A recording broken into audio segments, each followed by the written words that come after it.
Dan baru saja berakhir pertandingan leg pertama semifinal Piala AFF antara Indonesia melawan Vietnam dengan hasil skor imbang 0-0. Untuk mengulas lebih dalam bagaimana peluang dan analisis pertandingan skuad Garuda dalam Piala AFF 2022, kami telah terhubung dengan Nil Maizar, mantan pelatih Timnas Indonesia. Halo Coach Nil Maizar, apa kabar? Selamat malam.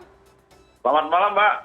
Kabar baik. Nah, barusan selesai nonton Indonesia lawan Vietnam sebentar ini. Baru saja menonton pertandingan Indonesia dengan Vietnam. Kita berakhir dengan skor yang masih buntu ya, 0-0 seperti itu, Coach.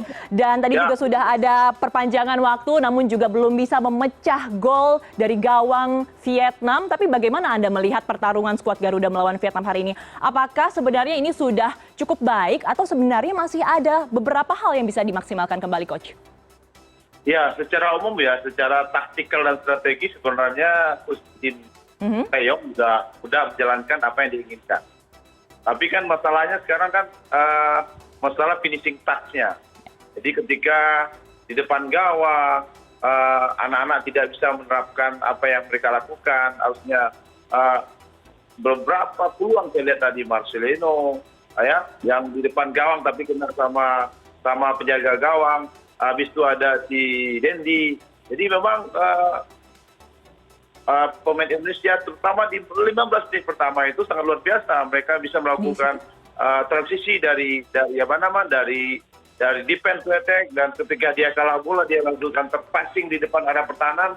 Tapi sekali lagi teman-teman atau pemain kita tidak bisa memanfaatkan peluangnya untuk menghasilkan gol. Ini yang tadi saya lihat sedikit ada masalah gitu.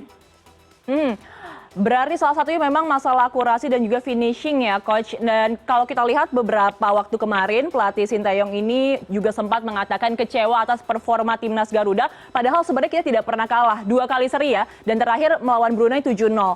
Kira-kira tanggapan Anda sebagai mantan pelatih Timnas seperti apa? Apakah setuju dengan kekecewaan tersebut? Iya, bisa aja kecewa. Tapi saya pikir kan ini masalah quality of player sih. Ya, karena kalau kita lihat tadi beberapa quality of passing dan pemain ada juga yang salah. Nah, jadi decision matching-nya mengambil keputusan di depan gawang juga ada yang salah.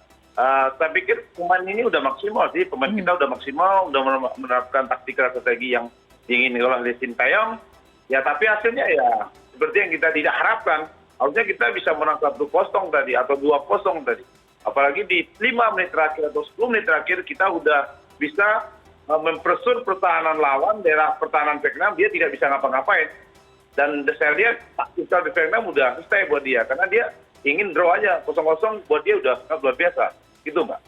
Agak gregetan ya, Coach ya, melihatnya, karena sebenarnya kita punya banyak peluang-peluang emas yang bisa menghasilkan gol untuk Indonesia. Tapi selain masalah pemain, yang menjadi sorotan juga adalah duel pelatihnya. Jadi ini kan sama-sama dari Korea Selatan seperti itu ya. Anda melihatnya seperti apa? Apakah dari pelatih yang sama-sama berasal dari Korea Selatan ini punya strategi tertentu ketika mereka bertemu di laga semifinal Piala AFF ini?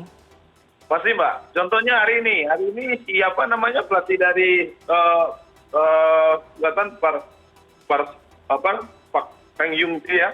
Pelatihnya itu dengan Sinteyong ini kan Sinteyong pernah menang lawan mereka. Dan hari ini juga mereka menerapkan strategi yang berbeda. Kalau menurut saya kita kan ingin menang, tapi kalau Vietnam dia ingin draw aja sudah. Kayaknya dia kalau saya lihat dia bukan karakter main Vietnam. Karena kalau lihat Vietnam itu mainnya dia Spartan, kuat, punya kecepatan dan kuat. Tadi saya lihat Vietnam terlalu bermain terlalu slow, iramanya terlalu rendah. Jadi bukan Vietnam yang sebenarnya. Dan menurut saya ini taktikal dia, untuk supaya pemain Indonesia tidak bisa mengembang permainan dengan punya kecepatan, speed, swing, stay yang mempunyai kualitas dari Indonesia tidak bisa berkembang. Mungkin itu taktikal dari pelatih dari Vietnam ini. Sedangkan Sinteyong ingin bagaimana mencetak gol lebih cepat, lebih awal, lebih dini, sehingga kita lebih aman main di menit-menit selanjutnya. Jadi itu, Mbak, yang saya lihat dari tadi. Menarik ya, Coach. Jadi seakan-akan kita ini sedang ditahan seperti itu ya oleh Vietnam. Nah, kemudian Indonesia ini kan sebenarnya dikenal sebagai spesialis runner up di Piala AFF. Kita belum pernah mencicipi menjadi juara Piala AFF. Bagaimana kalau Anda melihat peluang Indonesia di Piala AFF tahun ini? Apakah kita masih sebenarnya punya kesempatan besar untuk bisa melenggang ke final dan memenangkan Piala AFF pertamanya? Iya, saya pikir begini, dengan hasil dodo ini kan berat kita untuk memenangkan pertandingan di Vietnam. Tapi buat saya, pemain tim nasional ini jangan merasa tidak bisa gitu. Saya pikir yang hari ini adalah bagaimana kita nanti di Vietnam bisa memaksimalkan pertandingan UE ini di leg kedua ini hari Senin tanggal 9 supaya kita bisa memenang pertandingan dan kita bisa mencetak gol itu lebih bagus.